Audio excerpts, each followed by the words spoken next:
guys, welcome back to my channel. My name is Sincerely Owosa. If you haven't come across my channel before, I upload beauty, lifestyle, straight talking videos. Today's straight talking video is going to be all about money and the recession and finance, and it can be a really overwhelming time with the pandemic, and a lot of us are going to be thinking a lot about how we spend our money and also about our loved ones. And so this video is going to be sponsored by TransferGo, and TransferGo is a website that helps you to send money back home to Nigeria, Ghana, and loads of other countries as well. It's super easy to use. There's a website that you can use day or night on your phone or your tablet or your laptop, and it means that you can use the website to transfer money with really low fees. The fees are about 1%, which is crazy cheap. It's super safe. The website is encrypted and secure, so you don't have to worry about your money, and I love the fact that it helps you to send money at a time like this. It's also really great because you don't have to rely on someone else to help you send the money back home, and it's also got a great customer service support team that can help you with any troubles that you're having as well. You can send money from most European countries to Nigeria and Ghana. They are also working on expanding how many countries you can send your money to. Now I have the link for TransferGo in my description box, so you can click that if you are interested in sending money back home, and you'll also get £10 cash back when you send £50 or more using TransferGo as well. I hope that provides an easy way for you guys to send money back to Nigeria. Let's get on with the video. Hey guys, so welcome back. I'm joined with Eve, who we actually went to college together. I know. You know, we actually have the same name, slightly different spelling. Oh, my really? Nigerian name is Egosa. What's your name? Egosa, my Nigerian name. Really? Yeah.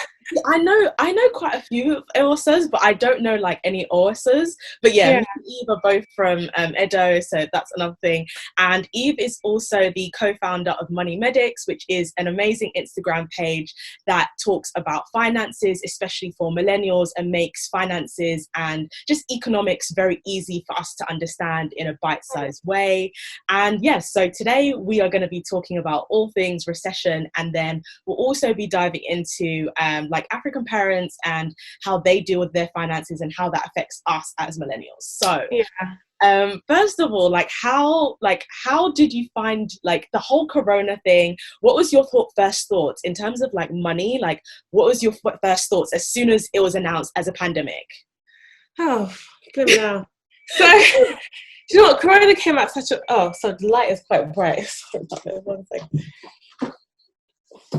Corona came at such a strange time in my life because I just got married.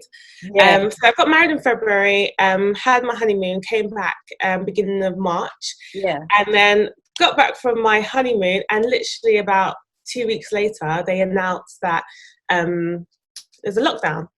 So it was just such a strange time because I just got back from, there were so many expenses around that time of my wedding, etc.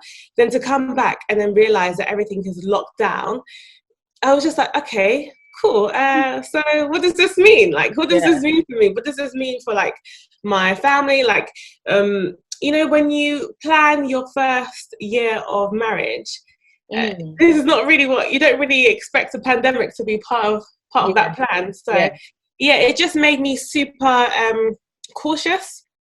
So I panicked for a bit first. I did the whole panicking thing, did a bit of panic buying. I'm very sorry, but I did. And then after, I became super cautious. So I was like, okay, like people are losing jobs and there are redundancies everywhere. I need to start thinking a bit more strategically. I need to make sure I've got a big buffer. So I started bumping up my emergency fund, just trying to save in different areas. I wasn't spending on travel anymore, so I was able to put that into savings as well. So I just became a lot more cautious, and it really highlighted the fact that you really can't rely on, you need to ensure that you have several sources of income, because you don't know what's going to happen. So that's just what I've been building. Then it's been a really crazy time, especially like because I'm self-employed. So I was just like I was in a fortunate position in a way because like at the beginning of the year I'd already started experiencing the effects of corona in January, like literally in January. Wow. I work with a lot of hair brands who are based in China. So I was just experiencing just no communication, nothing was being sent to me. If things were sent to me, they would take ages to be delivered to me. It was just really weird. So I started like freaking out in January, and in January I was just like, okay, I need to bump up my emergency fund. Yeah, that was like my main priority, was bumping up my emergency fund and making sure I had different streams of income. And so thankfully by April, by the time it really like hit lockdown, I'd already kind of like established everything was set. But I didn't expect this though. I didn't expect this. But in terms of like making recession easy for people to understand, like, can you explain for people like what a recession is and like what are the effects of a recession? So recession is basically it's like an official term when generally people are spending less for whatever reason, and because people are spending less, businesses are earning less, and because businesses are earning less, more people are losing their jobs or becoming redundant, etc., etc.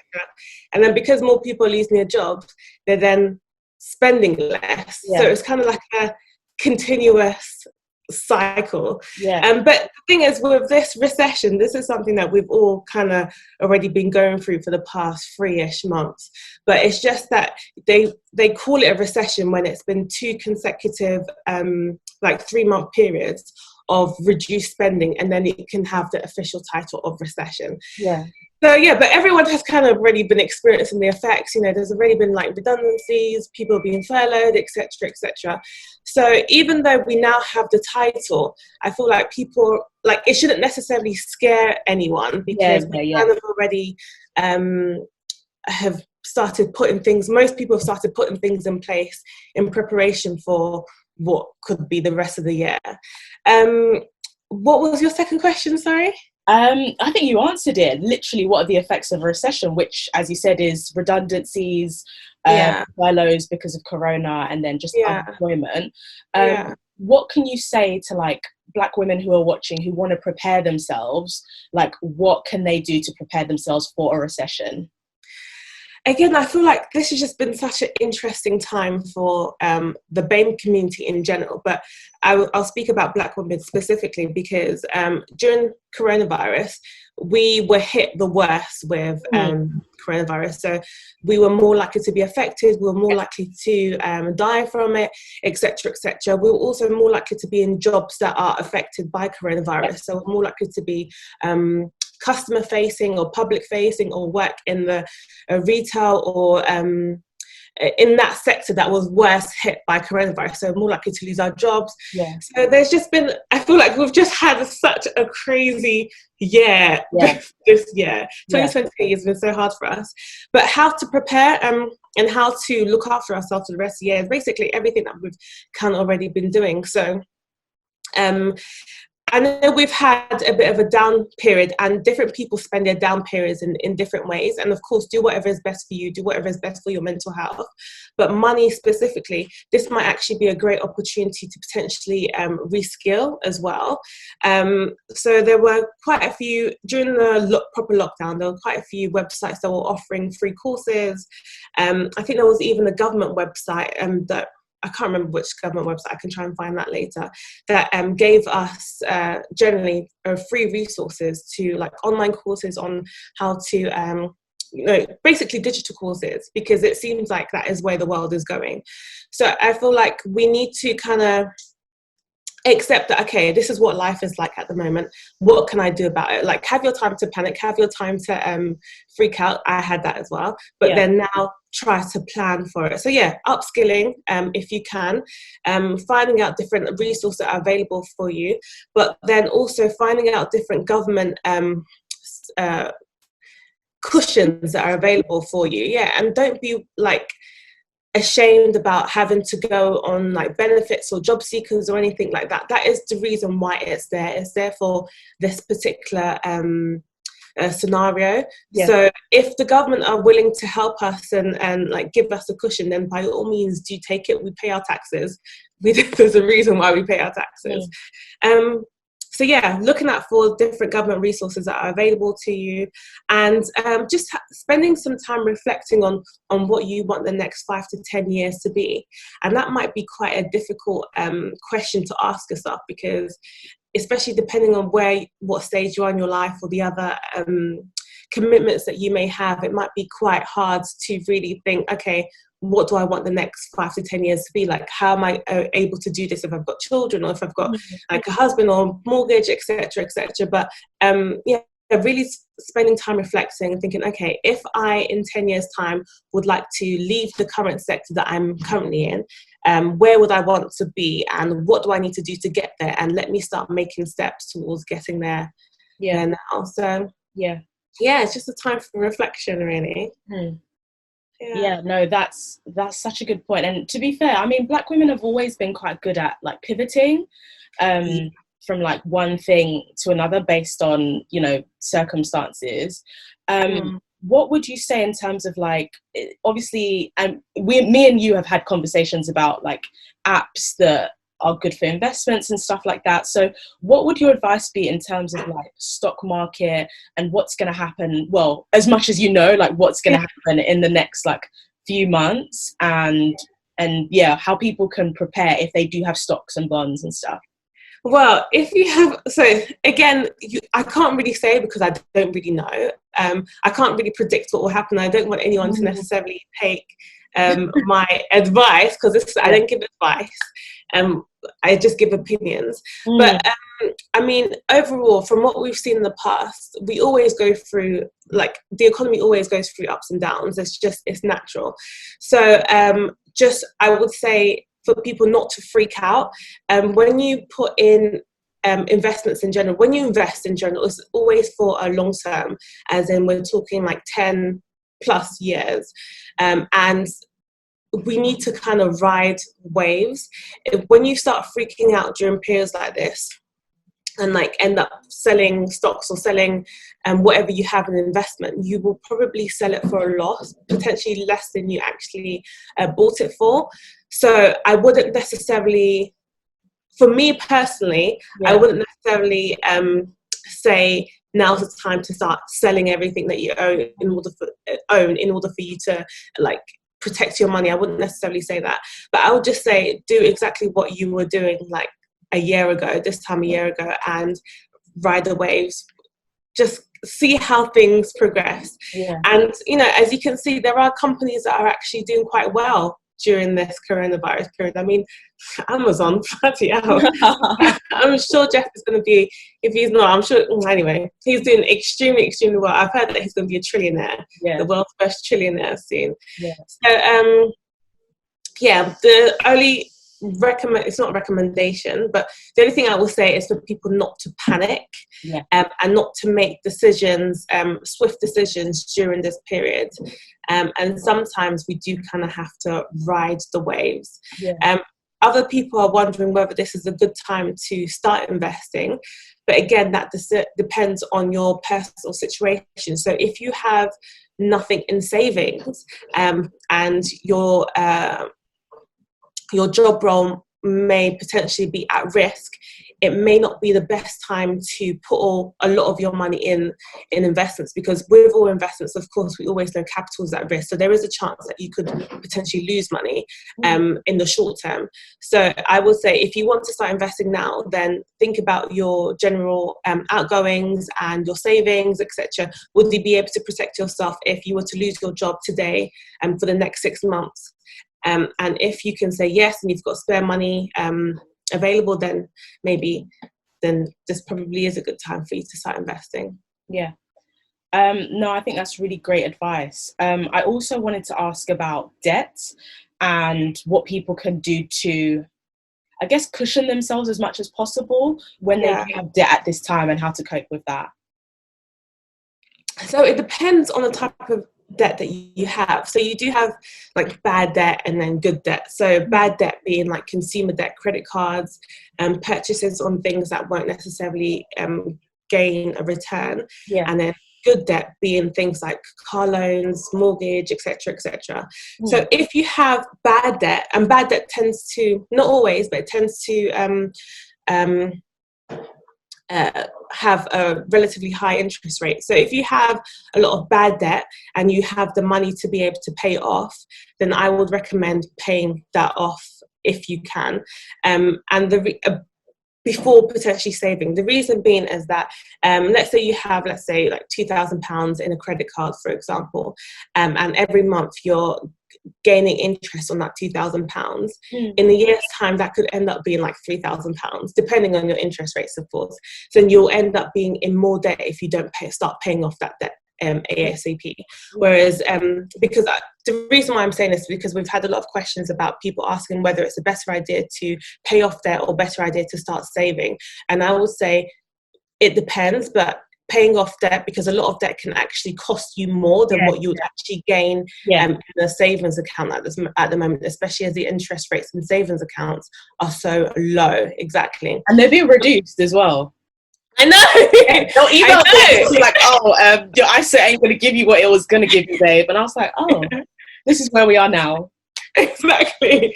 So it's just, I would say, whatever it is that you choose to do, think about what will happen in like 6 months' time. So if you continue with that plan, in 6 months' time, am I going to be in significantly more debt, or am I going to have a lot of savings? And if your debt is going to continue to outweigh your savings, now say now's a good time to start really focusing on paying off debt.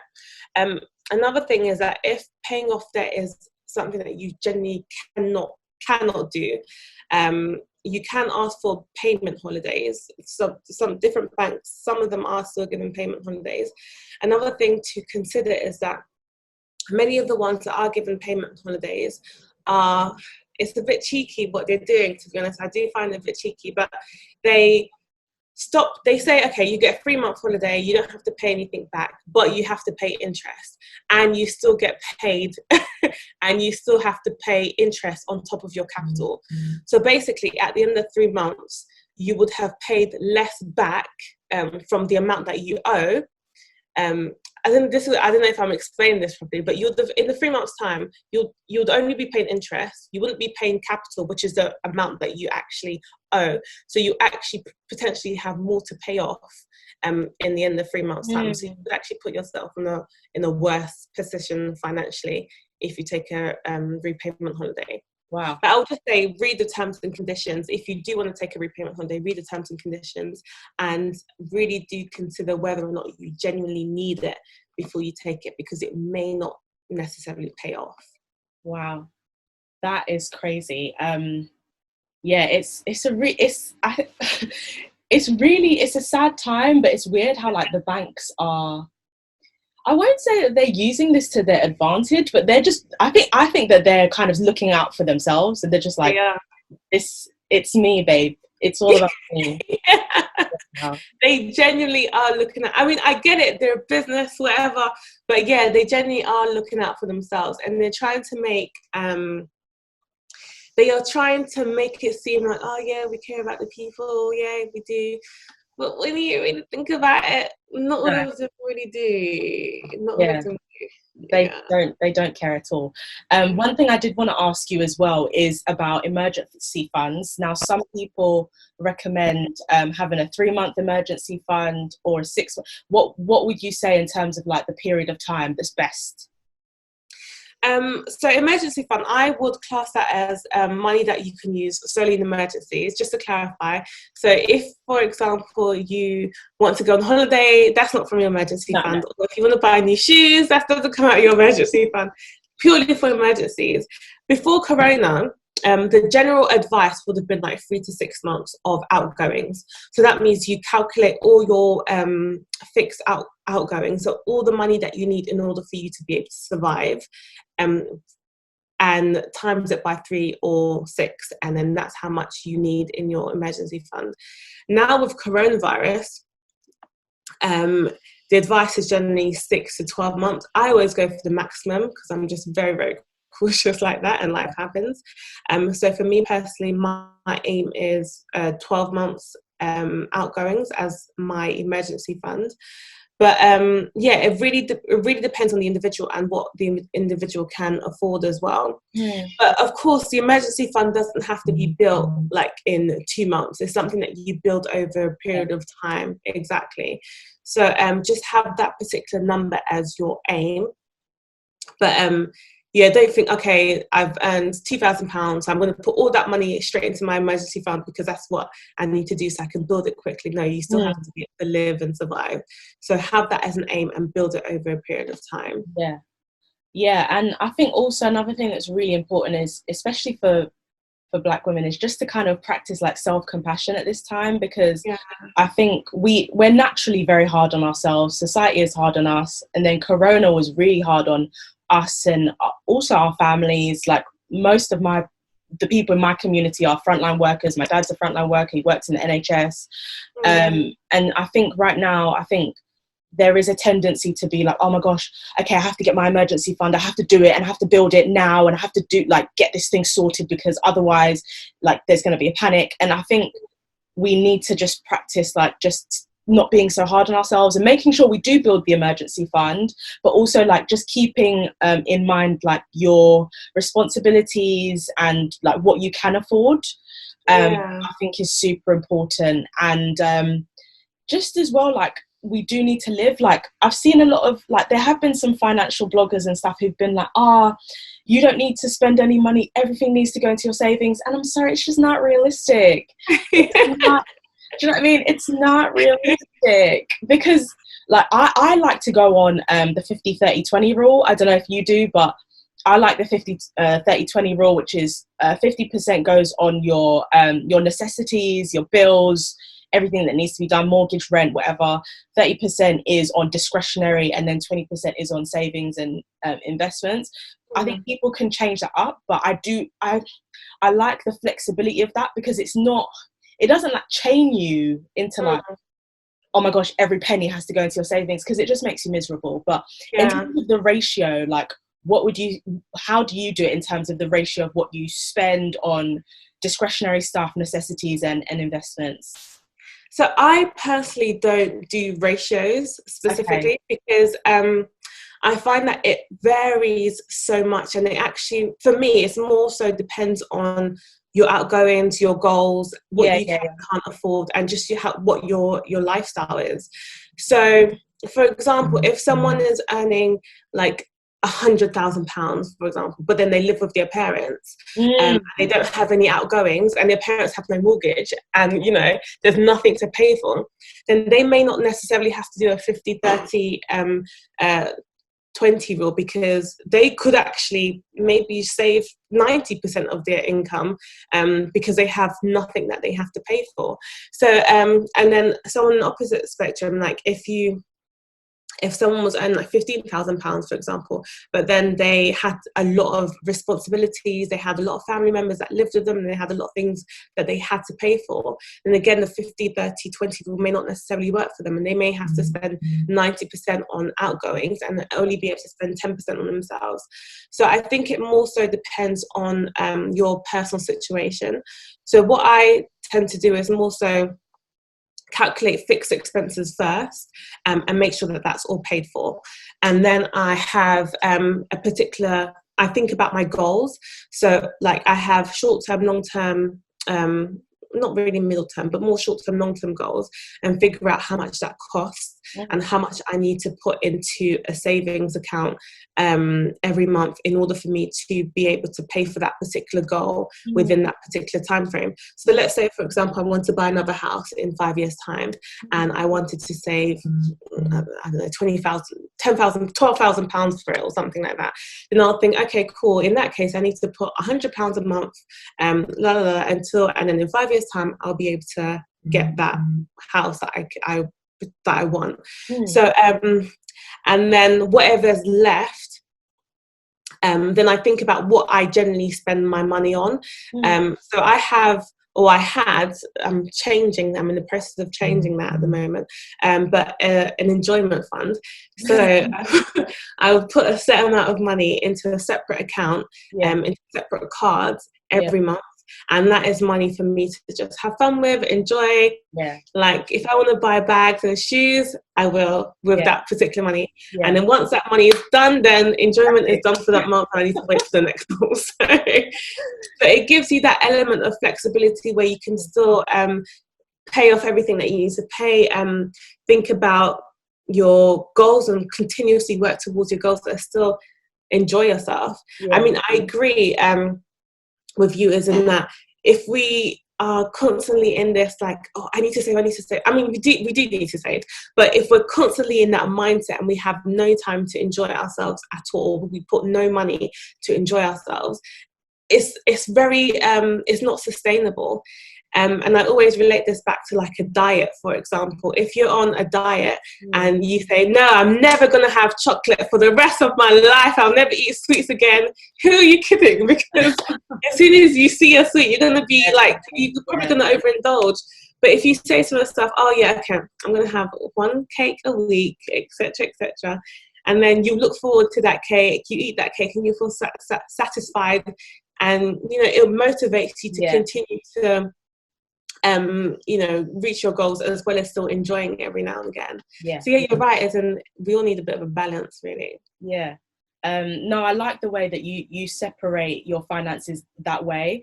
I kind of do it that way, but for me the 50-30-20 rule really, like, it works so much. Like, of course, whatever works. Do what exactly what works for you, because I think your way works as well.